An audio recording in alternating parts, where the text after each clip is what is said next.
I think it's still good morning. It is. Welcome back. This is a continuation of the Tennessee Post Commission formal hearing from May 20th of 2022. I'm going to have a roll call of the commissioners that were present during the last hearing. Commissioner Carter. Here. Commissioner Cherry. Here. Commissioner Forrester. Here. Commissioner Green. Here. Commissioner Isbell. Present. Commissioner Jackson.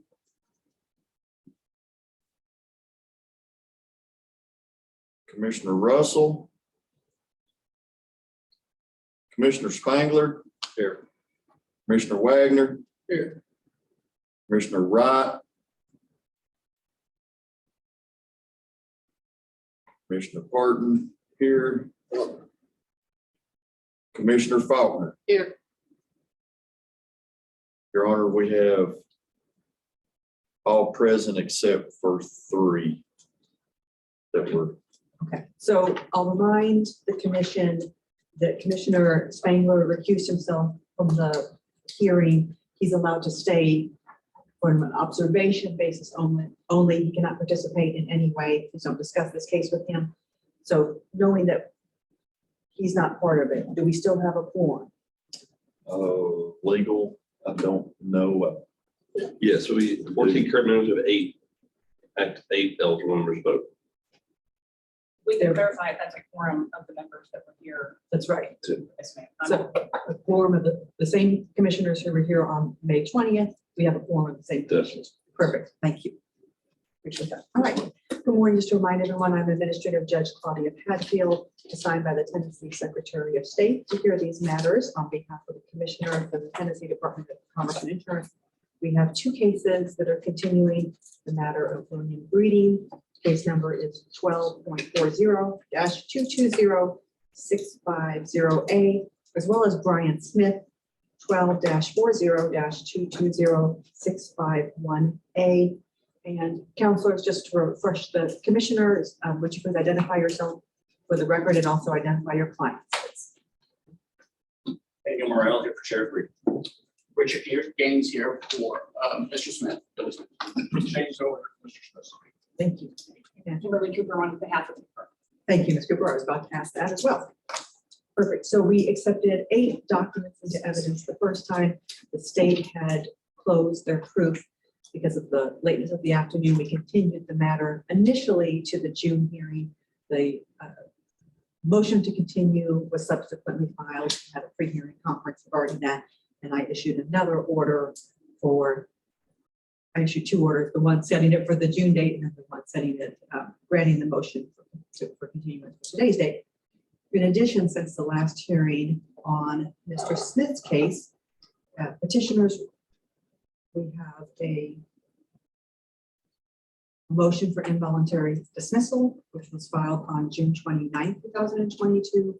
And the department filed petitioner's response to respondent's motion for involuntary dismissal on July 6th, 2022. I let the parties know that we would be addressing this motion at the outset of the hearing. This is only as to Mr. Smith's case, not as to Mr. Breeding's case. And so counsel for Mr. Smith, since it's your motion, I will allow you to address the commission, please. Your Honor, and just in case y'all don't hear me, I represent Brian Smith in this case.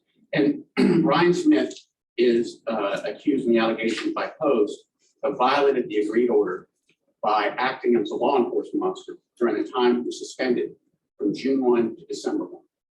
So I just want to clarify, that's the issue we're talking about today, whether he was a law enforcement officer or not. Now, as a preliminary matter, Your Honor, I think we have to have a procedural issue before the court. At this time, we submitted the Tennessee Rule Procedure 41.022 was a vehicle in which we could ask this court to dismiss this case, meaning you, Your Honor. And because the state has failed to prove the facts and law and has no right to relief. Now, we envisioned that was a legal question. In no way did we want to take anything out of the hands of the commission. We we understand as a commission here like a jury. But in real court, and sometimes we associate that, there's motions that we can file that a judge, if she finds there are no facts sufficient to make the claim, the case can be dismissed. Your Honor, should I let the state argue that point, I guess? Yes, as well. So yes, that's your position. I'd like to hear the state's response, please. And I'll follow up with the merits. Yes, of course. Yes, so only as to the appropriateness of whether this should be an issue before the judge or for the commission. Ms. Cooper, please.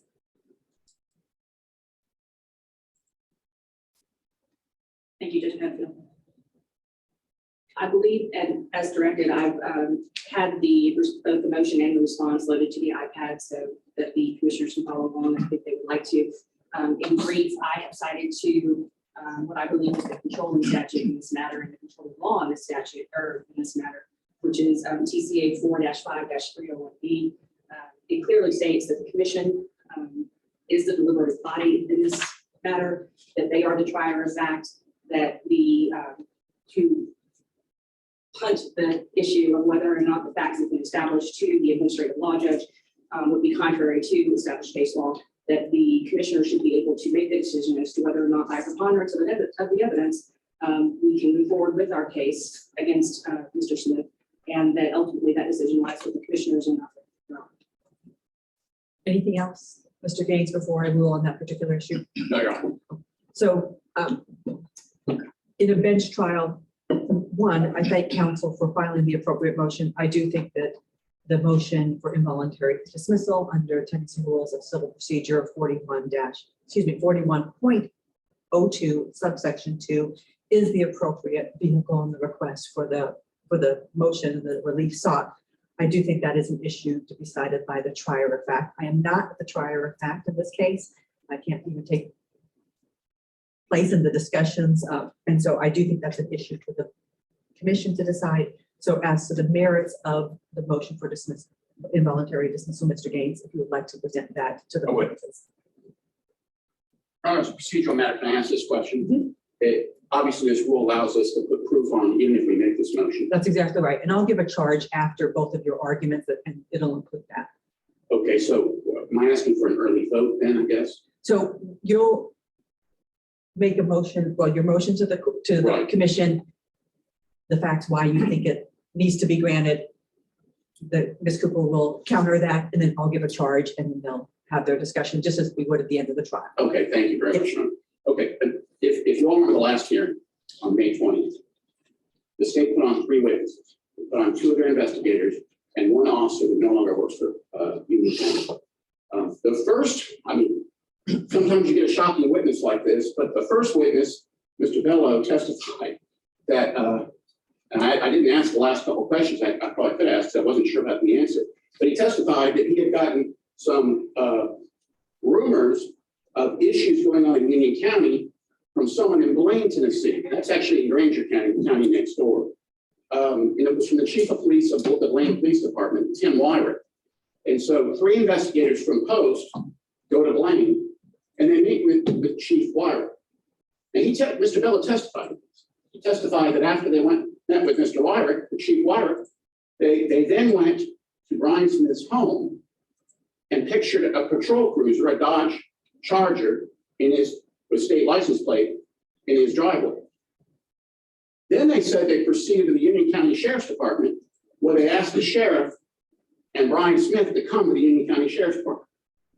Now, what Mr. Bello did say that was the most interesting was they followed up on these rumors from Chief Wyrick over in Blaine, and he found them to be unsubstantiated, that they were not substantiated. This is what triggered this whole thing, that the allegations that Brian Smith had acted as a law enforcement officer during his suspension were unsubstantiated. That's the Post's only investigator.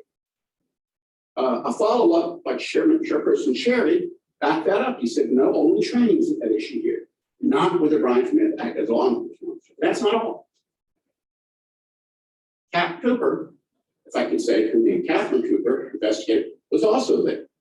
And she testified they arrived at the Union County Sheriff's Department, and Brian Smith got there in his own vehicle, like a minivan, no weapon, no badge, plain clothes, and he was there to help them out in their investigation.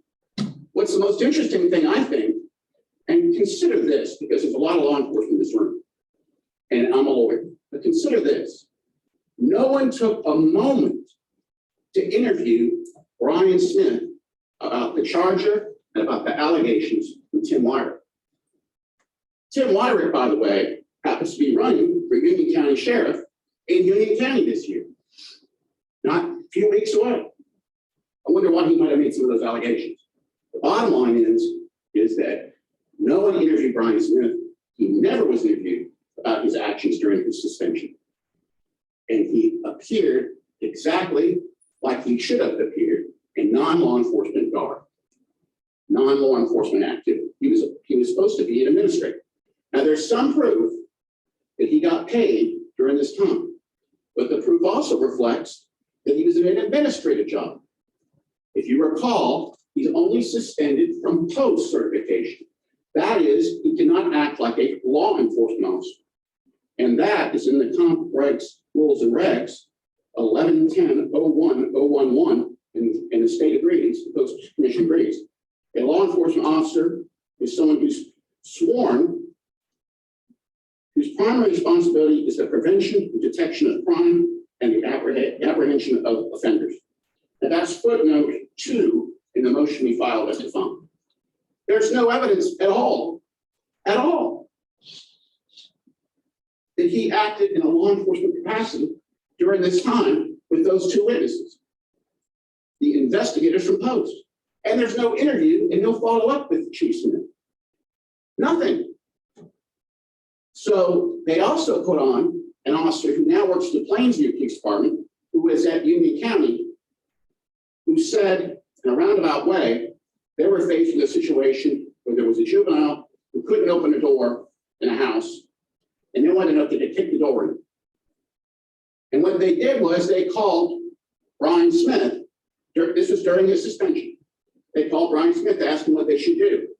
Well, the proof reflects that there was a flurry of phone calls going from Brian Smith to others, possibly the sheriff, and then back to these officers, telling the officers they could go ahead and kick the door in.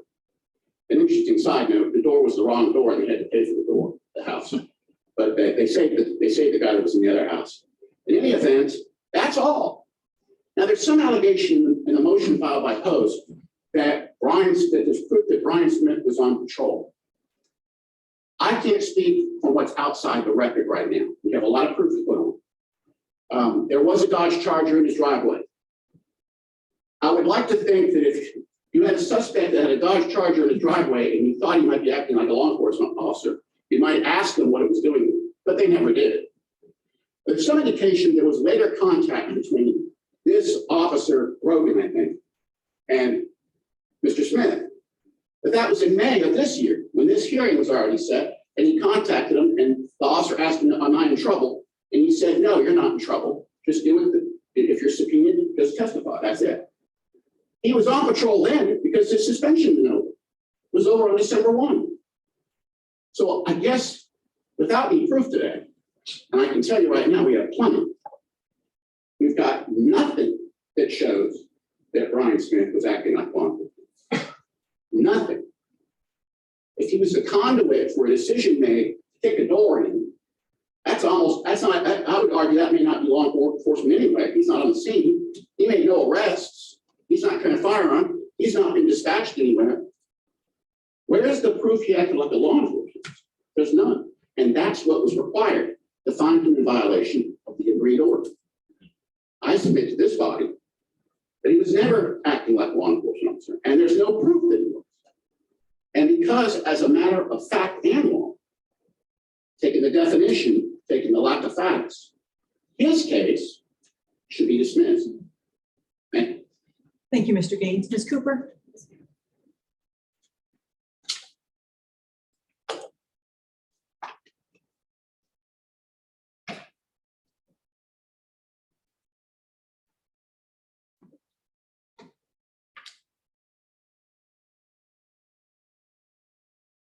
Members of the commission, the standard that must be met to survive this motion to dismiss is a preponderance of evidence. Preponderance of evidence standard, meaning more likely than not.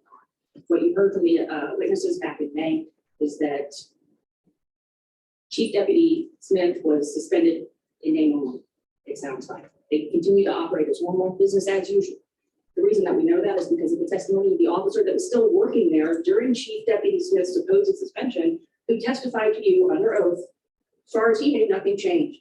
Chief Deputy Smith was still in the line of command, that indeed when he was when this officer, this young officer, was in a pressure situation, who did he call? Not the sheriff, not Sheriff Breeding. He called Chief Deputy Smith, and he responded to that call and gave him the direction to enter that house, Chief Smith. He also heard testimony from Investigator Cooper that, interestingly enough, when they submitted their salary supplement request at the end of the year, that was signed by Sheriff Breeding, by the way, that Chief Deputy Smith was on that line, on that salary supplement, because he had been working as an officer. To say otherwise would be to say that Sheriff Breeding submitted, again, false information to the commission. You also heard about this black Charger. And I think it's interesting that Mr. Gaines said that Mr. Smith contacted Officer Brogan. That wasn't the testimony. The testimony, if you recall, is that Officer Brogan saw Chief Deputy Smith pass him in that same black Charger that was at his house. He was still driving his issued patrol car, passed him, and then turned around, and it was Mr. Smith who contacted Officer Brogan, who wanted to know, why are you on the witness list? And it was Officer Brogan who responded and said, or Deputy Brogan, who said, am I in trouble? Think about the mindset there of Mr. Smith to see Officer Brogan and say, I need to find out what's going on. So you have the pictures. You have also from Officer Brogan, that cab report. His call number is 702. He continued to use that call number. He continued to show up on those cab reports. You have a preponderance of evidence that Chief Deputy Smith continued to act as Chief Deputy Smith during his suspension, and that the hearing should continue, and that we should be able to hear what these men have to say and why they shouldn't be suspended. Thank you. Thank you, Ms. Cooper. So commission members, you'll recall, or I hope you recall, from May 20th that I reminded you that the state has the burden of proof in this case, as rightly cited by Ms. Cooper right there. It is the preponderance of the evidence, meaning more likely than not. However, the respondent in this case has the right to file the motion for an involuntary dismissal, which they've done. I'm going to read you a charge specifically as to that motion. After the petitioner, the department in this case, in an action heard by the commission, has completed the presentation of the petitioner's evidence, the respondent, Mr. Smith, without waiving the right to offer evidence in the event the motion is not granted, may move for dismissal on the ground that upon the facts and the law, the petitioner has shown no right to relief. The commission, as the trier of the facts, may then determine them and render judgment against the petitioner, or may decline to render any judgment until the close of all the evidence, meaning that the respondent could go ahead and present their case. In deciding this motion, the commission is to impartially weigh and evaluate the petitioner's case, just as it would after all the parties have concluded their cases, and may dismiss the petitioner's claims if the petitioner has failed to make out its entire case by the preponderance of the evidence. Petitioner has made out its case, they rested their case, when the evidence presented is sufficient to establish every element of the petitioner's claim, and which, if not rebutted or contradicted by Mr. Smith, it will remain sufficient. If the commission grants the motion for involuntary dismissal, the commission shall find the facts and conclusions of law and direct the entry of an order of dismissal. A dismissal in the matter is a final action of the commission. Unless there's questions specifically as to my charge, as to what I'm issuing you, I'm going to turn it over to Chair Barden. Members of the commission, you've heard proof put on. You've heard from the defendant's counsel. You've heard from the commission's counsel. Based off of the motion, what is the wishes of this board dealing with this particular motion?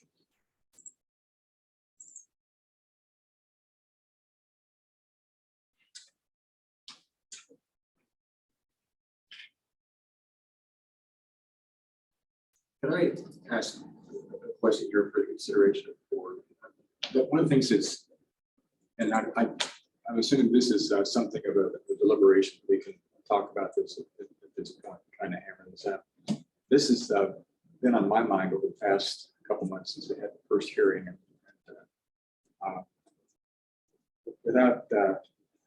Without the lawyers saying it, I already came up with the idea that there's a big question about exactly what is the proof as to Mr. Smith acting in a law enforcement capacity.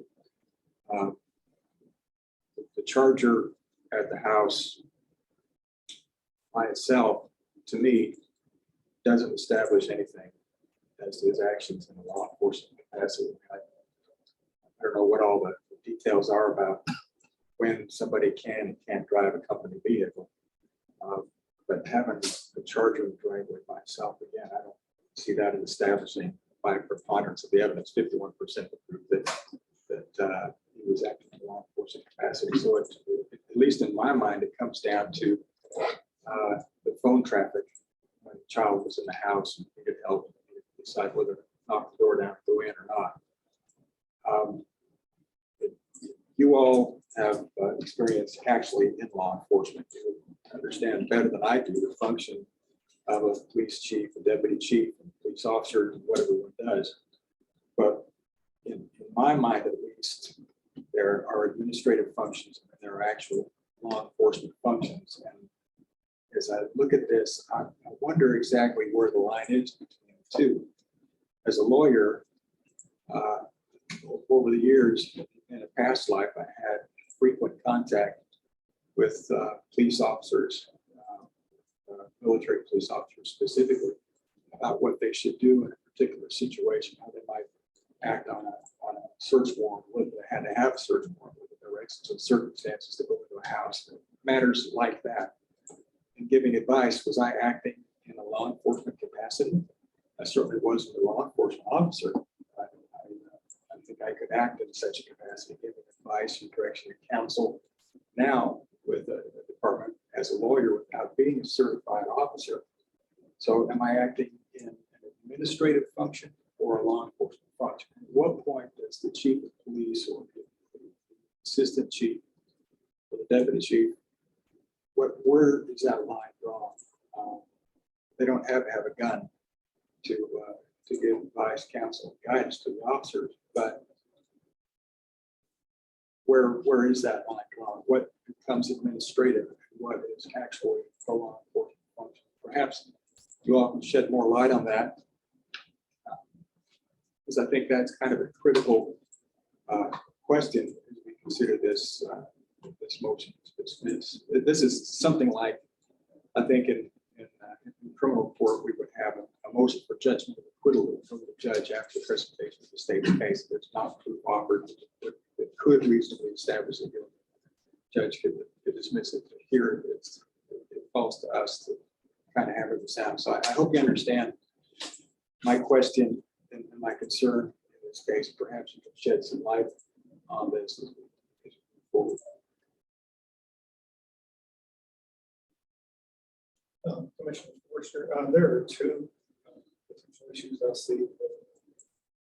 One is escape through the payrolls. I believe that was submitted to evidence back in May. And on the payrolls, he was listed as chief.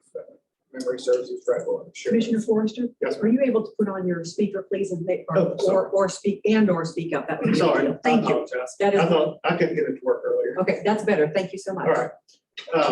Anyway, he was listed on the payroll as chief, and I'm not familiar of any agencies that have chiefs that serve in a non-law enforcement capacity.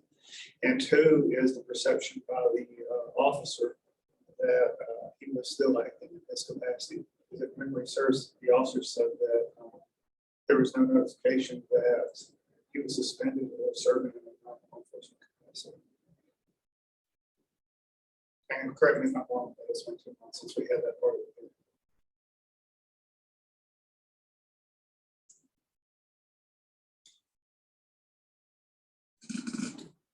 Commissioner Wagner.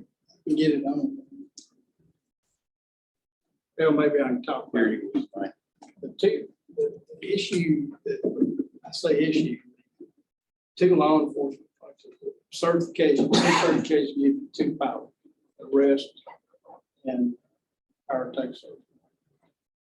And I never heard anything about either one of these individuals taking an arrest or taking service. There's many departments that have chiefs, they have administrative chiefs, and therefore they function in non-law enforcement capacity. Am I wrong about that, Mr. President? The only two powers that we have with the certification, arrest powers. And taking out service. Yes, the definitions for a law enforcement are to, for a law enforcement officer would be to, primary responsibility is a prevention and detection of crime and apprehension of offenders. Okay, but I know as a police officer, the certification power gives you the power to arrest someone and take out a service. You can go pick up a prisoner, go to county, those kind of things. But as a law enforcement officer, that's what I see as the primary issue here. Did Mr. Smith arrest anyone or I'm sorry for anything like that? It's not, to me, it's not a chain of command issue because I've seen departments, bigger departments, where you have a chief who's really a civilian. He has no law enforcement power, he's not certified. His commission was suspended for 6 months. And I think the testimony was that the car was in the driveway. Plus, when he saw the other officer, he turned around, and that was after the period of suspension. So that's sort of the issue. Sort of thing. I guess where I stand on it is, it seems like, if my memory serves me, is that he was never, his position or status was never changed in records for certification here within the agency, as far as training records, moving in from a certified officer to a civilian. And the fact that they put in for supplement pay for him as a certified officer, having completed that service training during that time, indicated he was a full-time officer the whole 12 months. The car issue for me is a little bit of a difference from a standpoint of having managed that. Most agencies don't have the luxury to have a car sit for 6 months if it's not being utilized, and very rarely do civilians get issued a car to take out. So the car is not a big issue for me. The records issue is more important to me, and the fact that he retained his call number and was answering law enforcement related questions, either by phone or by radio, chain of command. As an administrator, I didn't make arrests all the time. I can't say when I made my last one. When I worked in the police department in command presence, but the fact is I was still a certified officer. And so I think the evidence for me shows at least we ought to hear the rest of the evidence.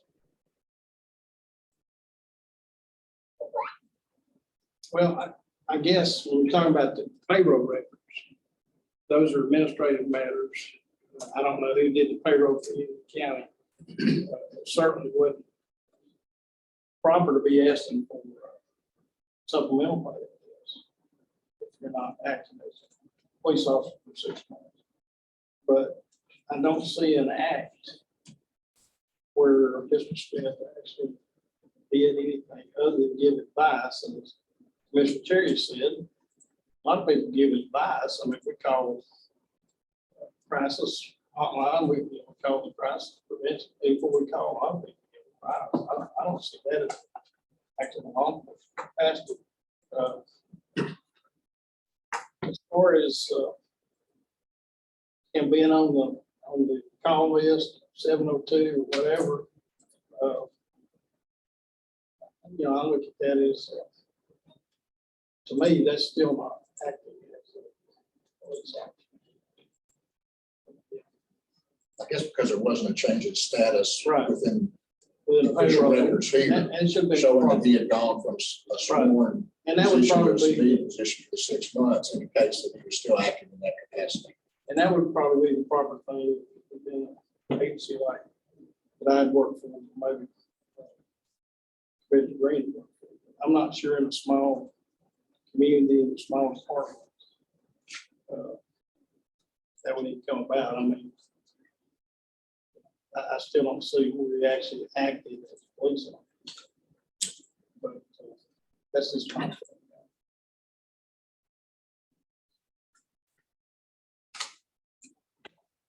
Mr. Isbell, and I view it as he gave direction to an ongoing active police incident.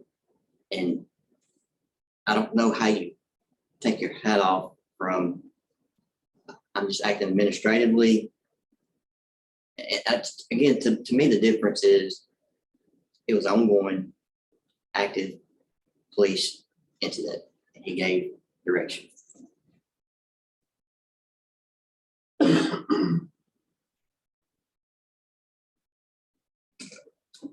Well, by that same, with that same idea in mind, if they called me as a lawyer at the DA's office, would I have been violating some kind of rule or some kind of law by acting as a police officer and giving advice to go in and knock the door down? Or to knock the door? I don't think so. And that's where, to me, there's kind of the line isn't real clear about whether it was actually a law enforcement capacity and giving advice as opposed to law enforcement capacity and knocking the door down, going in and apprehending an individual or saving someone's life or whatever they're doing. I guess part of my issue as well is, under the agreement, these two gentlemen were supposed to be allowed to continue working with the department, although not in a law enforcement capacity. There was no agreement that they would not receive pay. Administratively, whether they were on the right list or whether the check had the right numbers for accounting purposes, to me, that I don't worry about that. We put them in a position where we want them to continue in some kind of service, but not in a law enforcement capacity. So when he gets the call from an officer saying, "Hey, we have an emergency situation here, we're trying to figure out how to deal with it," was that inappropriate for the deputy chief to say, "Well, here's what I think, let's make some more phone calls and figure it out," as opposed to saying, "Oh, I can't talk of somebody else." So, in my mind, it's pretty unfair to hold them accountable for purposes of a violation of their suspension. To say you did the wrong thing, now we're going to decertify. So this is, of course, again, in relation to the attorney versus chain of command issue. Coming from an attorney, an officer most likely would not feel as though it was mandated that the officer follow advice. However, if somebody holding the rank of chief within that organization, most likely the officer would feel as though there was no that had to follow. So that may be one large distinction between an attorney versus somebody even in administrative role with the rank of chief.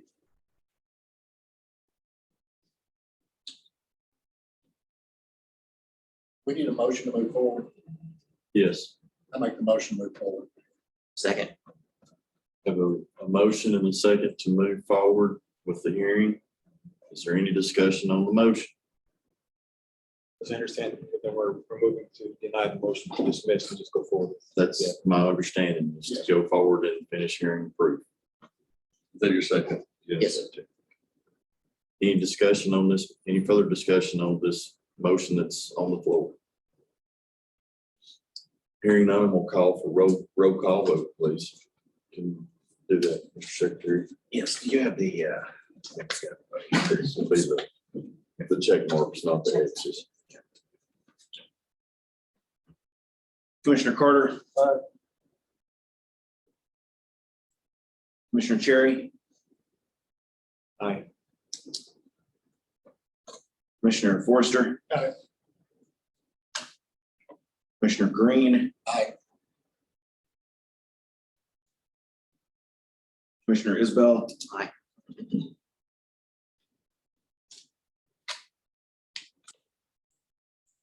Commissioner Wagner. Nay. Vice Chair Faulkner, Aye. Chairman Parton. And the motion carries. Thank you. Because we are hearing these matters concurrently, there's no reason to distinguish between the two. If it's a witness for Mr. Smith or a witness for Mr. Brennan, but having the state's case closed, we'll now proceed with both respondents' cases, please.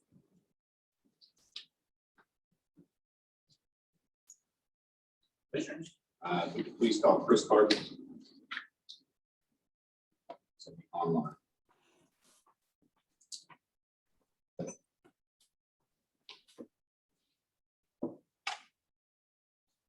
Can you hear me?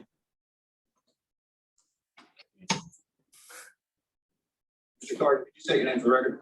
Yes, Christopher Ray Carden. Hold on one second.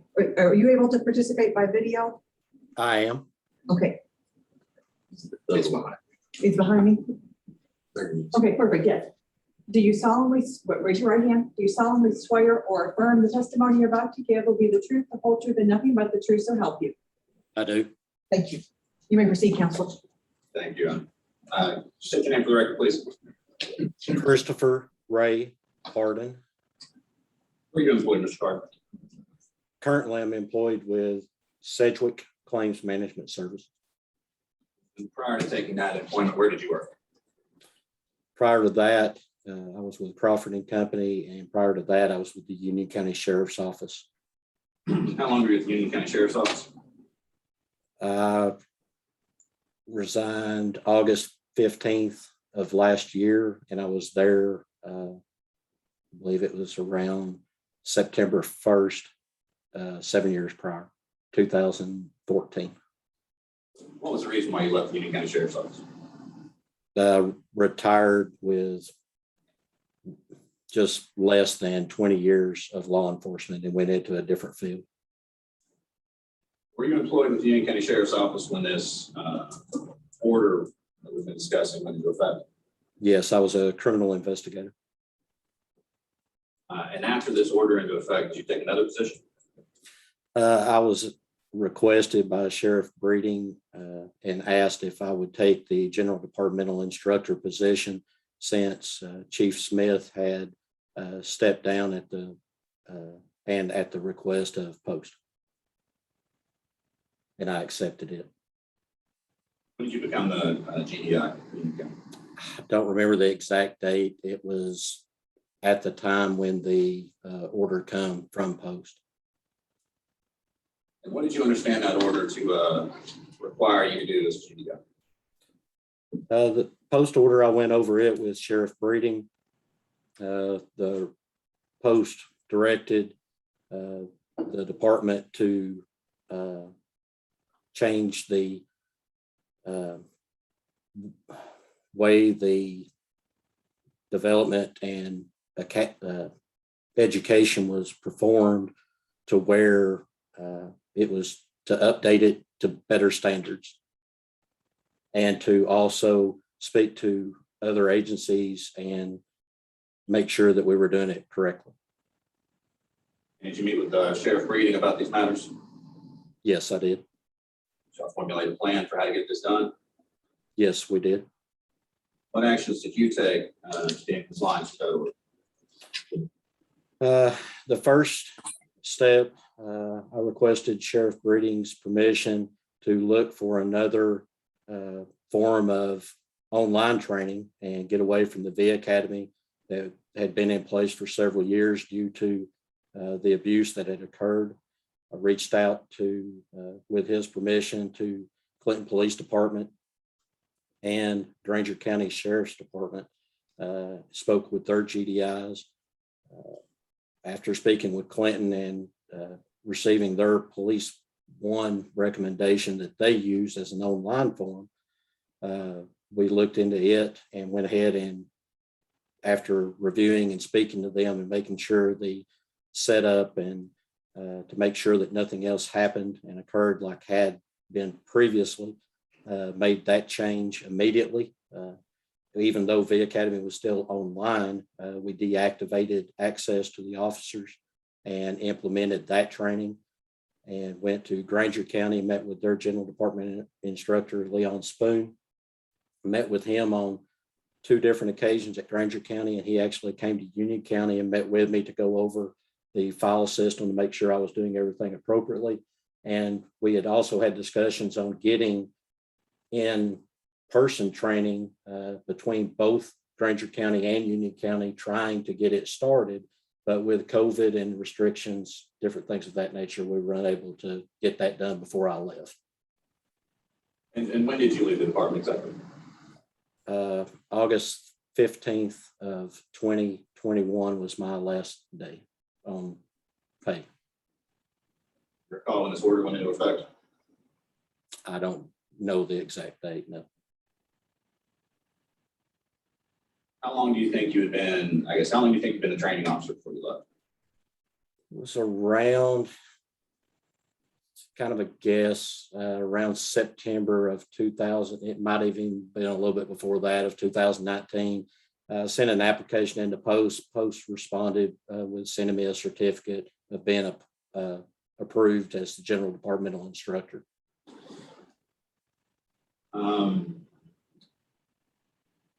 Mr. Carden, you mentioned that you had moved from one online training platform to another. Is there a reason why that had to get done quickly? In my eyes, with the previous experience with V Academy, there was very little change from a year-to-year basis, except for minimal requirements for like new laws. But all the other training platform itself had stayed the same, probably for around the last 12 years, with very limited amount of class selections for required training per post. When I looked at the Police One and speaking with the Clinton Police Department GDI, their online classroom or class selections were a lot larger. He had informed me that they started putting in a lot more classes every year. He highly recommended them based on their quiz and test procedures, alternating selections. And that's why I made the recommendation to move to that program. Did you have conversations when you're talking to the Clinton Police Department about the security of the new system, as well as any potential abuses that are possible? I did, and he stated that in his opinion, and he referred me back to Police One to speak to them, which I did, and I asked them, kind of advised them some of the things that had been occurring with V Academy, and they assured me that their system was set up to change questions, rotate the different questions, answers, and that there was no availability for it to be printed out unless one of the administrators of that program did it, which I was the only administrator and Sheriff Breeding when we signed up to that. After you became the GDI, did you have conversations with Sheriff Breeding about goals for training? Yes, we spoke to him, and he several times stated he would rather get back to an in-person training, which we had done several years before the online training had come up. And we were making goals to try to have in-person training. And I had spoke with Detective Spoon at Granger County to try to set up with some of his classes, because being the GDI, I would be having to get approved class rosters through Post to be able to give classes. We didn't have a lot of instructors at that point, but we were moving forward, which I do now know that from the last things, speaking to Sheriff Breeding and Philip King, who is now currently the GDI, they have made even more progressions to getting a lot of in-person class training and stuff done. It's fair to say when you left, there was progress being made toward those goals. Yes, we made stringent progresses. Even with Police One, it had an ability to schedule X amount of classes and assign them per quarter, per month, whatever, and you could give a set date, and it would actually send out reminders to all the officers if they weren't moving towards their goal for that period of time. It would send them a notification or such that, hey, you still have classes to be done via email or however it was set up. Mr. Carden, you're also employed, at least partly during when Chief Deputy Smith's post certification was suspended. I was. Did you ever see Chief Deputy Smith come in a uniform? No, did not. Did you ever see him have a weapon? No, not during the time of his suspension. Were you aware that he ever responded to any calls? I mean, he was there as administrative. I was informed by Sheriff Breeding after the post suspension had been given, and when I was taking GDI, I actually removed and placed Chief Smith on suspension and removed him from the post database at that time after that was given, and I was assumed the GDI to go.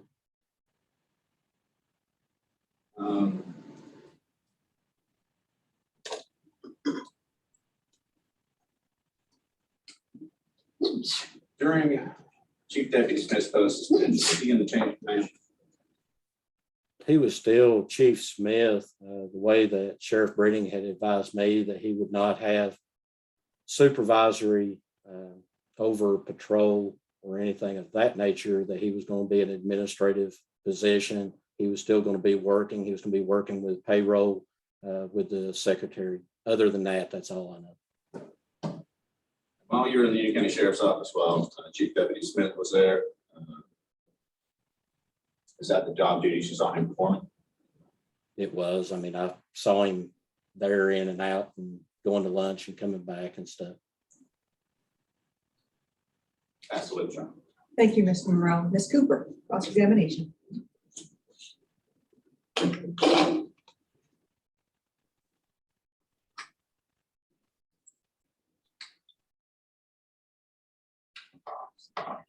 Mr. Carden, can you hear me? Yes, I can. My name is Kimberly Cooper. I'm the attorney representing the Department of Commerce and Insurance, and I've just got some questions for you, okay? That's fine. Okay. You stated that you were the GDI from approximately sometime in 2019 to when you left in August 2021. Is that correct? To the best of my knowledge, yes. As exact dates, I can't be certain. Can you clarify for the commission and for me, sir, what you meant by that you and Sheriff Breeding were the only administrators for the virtual academy program? You had, at the time when it was signed up, you had to have a primary, which I was the general departmental instructor. So I had a login as to get into the system, to print out and different things like that. The automatic, I guess testing and stuff was sent by Police One automatically at the end of every month, is the way it was told to me that it was supposed to be set up.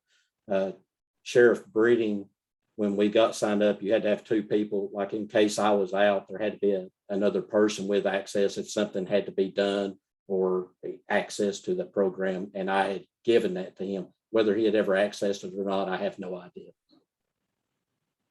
So to be clear, Mr. Carden, during the time frame where Sheriff Breeding and Chief Deputy Smith admitted that there were shenanigans going on with the virtual academy testing and cheating, you're testifying that it was only you and Sheriff Breeding who had administrative access to that program. Is that correct?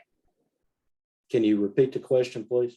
During the time period when there was cheating on virtual academy tests and in-service, only you and Sheriff Breeding had administrative access to the virtual academy program, correct?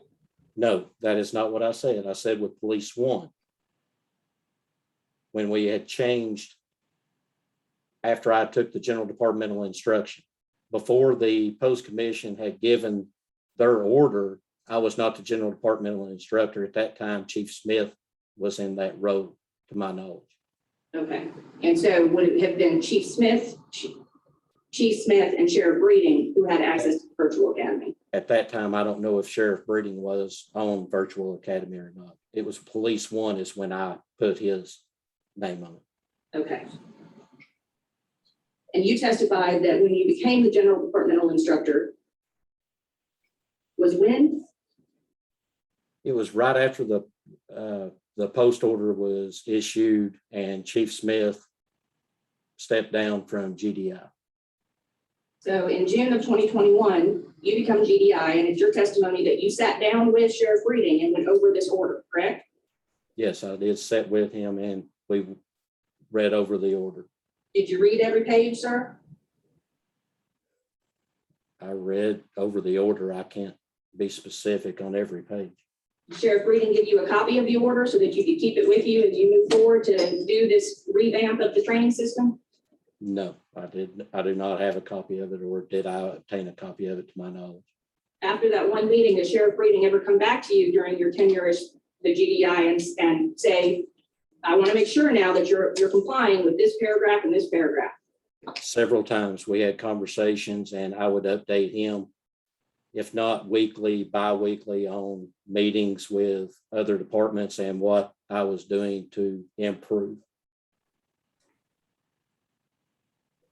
What did you take to mean work with other departments or in service to mean, sir? The way I looked at it was we were to revamp and bring our training into a better position to where what had been occurring in the previous time before me taking over it did not occur again. There was no stipulation stating we could not do virtual training, online training. It didn't state whether it had to be in-person training. Sheriff Breeding was the one that was telling me, I want to get more in-person training if we can. But I also explained to him there wasn't a lot of in-person training available due to COVID. And I recommended that we change to Police One for V Academy because it was so easy to be cheated with. And that's why we made the change.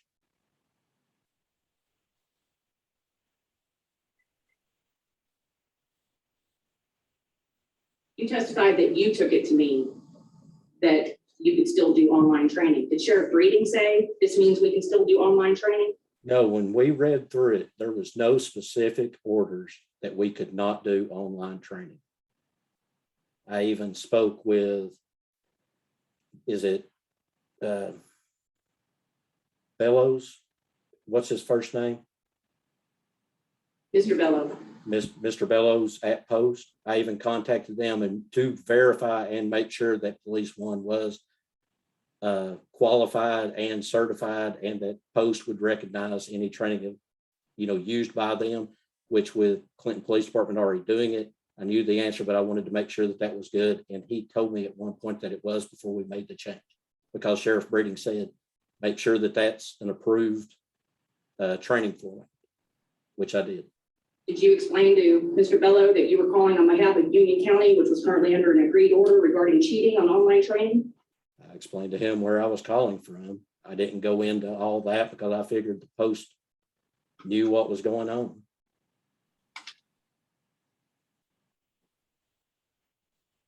You left, you said, in August of 2021. Yes, mid-August 2021. And you said that you were told that you were told by Sheriff Breeding that Chief Deputy Smith was not in the, was not acting in a certified capacity anymore. Is that correct? When the order come through and Chief Smith was suspended as a law enforcement officer, I actually went in and changed his status on the Post computer system. Okay, and that computer system would be ACADIS, correct? Correct. Okay, and so are you aware, sir, that they track changes in ACADIS as to not only when those changes are made, but as to who makes them? I assume that they do. Well, sir, if I'm looking at Chief Deputy Smith's ACADIS entries right now, and it says rehired September 1st of 2014 and no changes after that as a Chief Deputy Law Enforcement Officer, would that be correct? I don't know what your paper says. I know I went into the system and placed him from, I don't even remember how I did it, active to inactive or whatever it was on the screen. I did that. Now, whether it took in the system or not, I don't know, but I just did it in that screen system. all the questions I have. Thank you. Redirect, Mr. Morrell.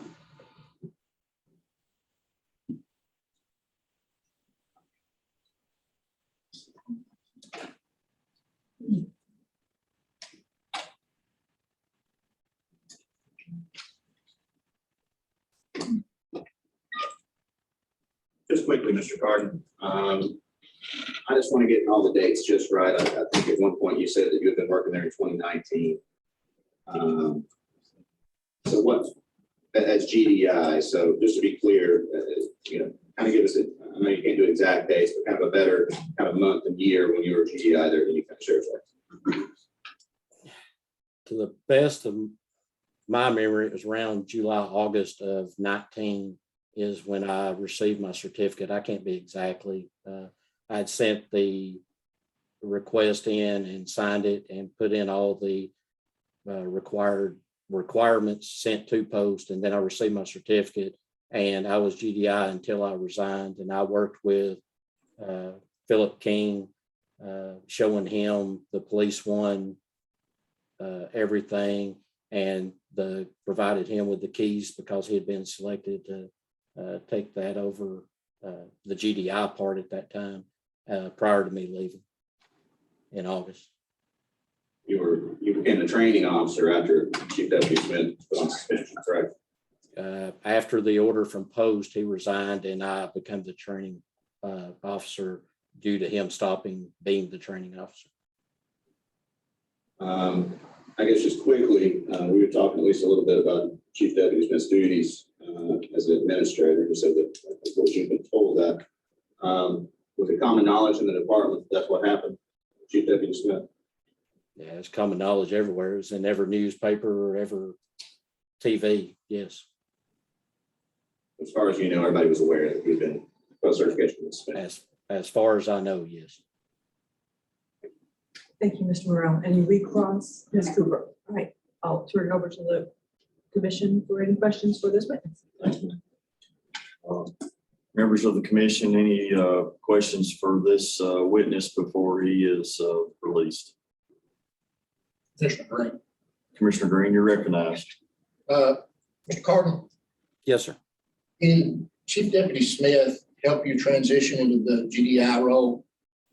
When I met with Sheriff Breeding, Chief Smith was there. Sheriff Breeding advised me that Chief Smith was stepping out from being the general departmental instructor. Chief Smith at that point in time handed me the keys to the filing cabinets where all of the personnel records, file folders with all the access, to the every, whether it be reserve, certified officers, jailer, the whole employees. He gave me the keys to that because he said he didn't want them to be anywhere near that, didn't want possession of them or anything. At that point, he gave me the login to there and told me that I needed to get my login and request it for the V Academy and to ACADIS at that time. He showed you how to use ACADIS, work through the system? He showed me how to log in. Other than that, he told me that I would have to request my own access, which I did. It took a little bit of time for it to be changed over, but at that time, that's how that happened. During your time as GDI, did he attend in-service training? Did who attend? Chief Smith. Not to my knowledge. He might have had, I kept all employees with an active account, even when we went to via or Police One from V Academy. Anybody that was in the department, whether it be the jail, reserve officers, or any person employed at the department that needed training, still had access to Police One or whatever like that. As in going to any other training, not to my knowledge. I don't know of him attending any training at that point in time. After he was relieved of his duties as GDI, what was Chief Smith's role at the sheriff's office? He was going to be, the way I understood Sheriff Breeding say, he was going to be an administrative position. He was going to be coming into the office. I know Chief Smith had always, we don't have a garage or anything like that where we have mechanics or anything. to save the county money. A lot of times Chief Smith would work on electronics, lighting in vehicles, different radios, if radios went down. He's pretty good with electronics, so he would work on stuff like that at different times. But he was going to be administrative and work administratively. So you never knew him to answer calls for service with other deputies? Not answer calls, no. One, I know he come to check on an officer one time and make sure that we were getting photographs of a wrecked cruiser. And he was just making sure with that because he actually rode back to the department with me after making sure that the officer was okay and that we knew to make sure that photographs and THP was coming to work the wreck.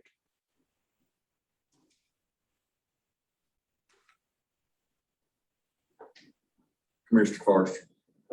This is Mr. Forster. I know you said that the sheriff told you that Chief Smith was going to be in administrative capacity, and you also saw it in the newspaper. Was there any formal email, memo, or other document distributed to all members of the agency notifying agency employees of the change of status? I don't remember any, but of course I was an investigator, so I don't know how they told patrol or anything like that. I know all investigators, all of us knew about it. But you didn't receive anything formally from the agency? I don't recall receiving anything specifically, no. Any further questions of this witness? If not, I'll turn it back over to you. Thank you, Chair. Mr. Morel, and you redirect to Mr. Carden. Hang on. Ms. Cooper, any recross based on those questions from the commission members? Mr. Carden, you said that you do recall Chief Deputy Smith responding to the call of a wreck or to the scene of a wreck? He rode with somebody else over to a wreck in Luttrell. I had responded over emergency traffic. I was by myself when I arrived. One of the officers had been involved in a pursuit and had crashed their cruiser. They had called out 1046 wreck with injury. When I was on scene, Chief Smith arrived with another officer and got out, checked on the officer that was being transported to the hospital and come up to me. We stood there for a few minutes. He was not in uniform or anything. He was making sure that I believe Derek Rice, who was over the vehicle at that time, anytime was happening, he was making sure that he was taking photographs. I was taking photographs for insurance purposes. And then THP was en route to work the wreck. They were maintaining the safety of the road, and he asked to leave with me, and I drove him back to the department.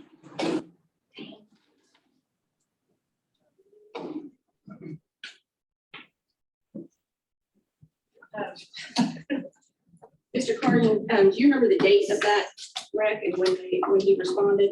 I know it was Deputy Jacob Tabor, I believe, that wrecked the vehicle. I don't remember the date, no.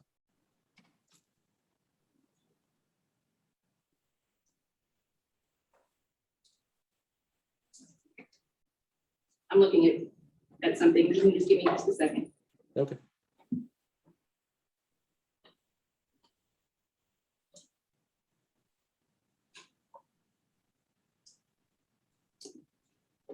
You said that you heard something on, and I may have misheard you, that there was emergency traffic on the radio. Are you referring to that you had gotten on the radio or that you heard Mr. on the radio? The officer called out that there was a wreck. 911 also dispatched that there was a wreck involving a patrol car. It was on Quarantine Luttrell Road. I responded to emergency traffic. Deputy that had crashed had run off and hit a tree. The car was off the roadway, kind of off an embankment. I responded to emergency traffic after I had arrived on scene, and the roadway was basically shut down because waiting on the ambulance to take the officer, Chief Smith, he had rode over with somebody. I don't know how he had got there exactly, but he come up and was making sure that there was photographs of the crashed cruiser being taken for insurance purposes and checking on the officer. That's all. And Mr. Carden, is this, you said it was Coreyton Luttrell Road? Yes. Is that on or about June 24th of 2021? Does that sound right? Again, I don't remember the exact date. What was your call number, sir? Mine was 717. 717? Yes. Is there a reason why Mr. Smith's call number would have been en route to that scene if he wasn't working in a law enforcement capacity? If he was riding with somebody and he spoke on the radio, I assume he would have used his 702, so we would know who it was. And you've referred to him as chief deputy through this entire scenario. He was chief deputy, even if he was in name only, correct? I call him chief anytime I see him out in the store to this day. And is your testimony that you would have made that update in Acatus if the update had been made, it would have been by you? Correct. As to his status. Yes, it was. Okay, thank you. Thank you. Mr. Morrell or Mr. Gain, anyone? May I ask? Yes. Just one or two questions. Detective Carden, let me just ask you this. When you went to the accident scene that day, and you saw Mr. Smith there at the accident scene, how did he get here? He was in civilian clothes. He was concerned for the deputy that had been involved in the wreck. And again, wanting to make sure that we took photographs of the vehicle that had been crashed for insurance purposes. You recall he was armed? Not to my knowledge, no. Did he have a badge? No, he was in civilian clothing. Was he directing the scene? No, he was not. But who do you think was in charge of the scene before THP got there? The two officers had the roadway blocked and then that were standing by waiting on THP to arrive. Okay. And is it standard procedure in your department that if a designated officer or officers are at a scene with their designation placed in the case? If they are on the scene or speak on the radio, stating anything, then usually dispatch would put their number on the CAD sheet. Okay, thank you, sir. That's it. Any recross that, Ms. Cooper? Any questions from the commission based on those additional questions from councils? Yes, Your Honor. Mr. Carden, this is Chairman Parton. Yes, sir. How many corrections officers do you recall at the Union County Jail? Let's see, there's 3 per shift, 4 shifts, probably 12. I think that's correct. And then you usually had administrative, 1, 2, probably somewhere around 15 or so.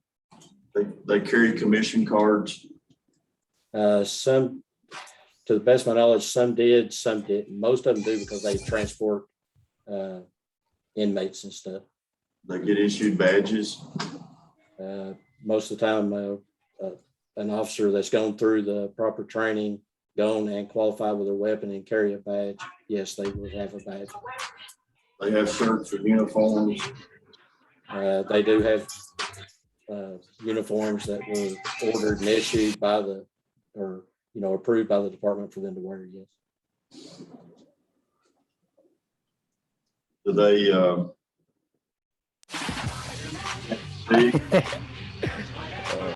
we're going to suspend our hearing for just a minute. Yes, we are. Cease recording.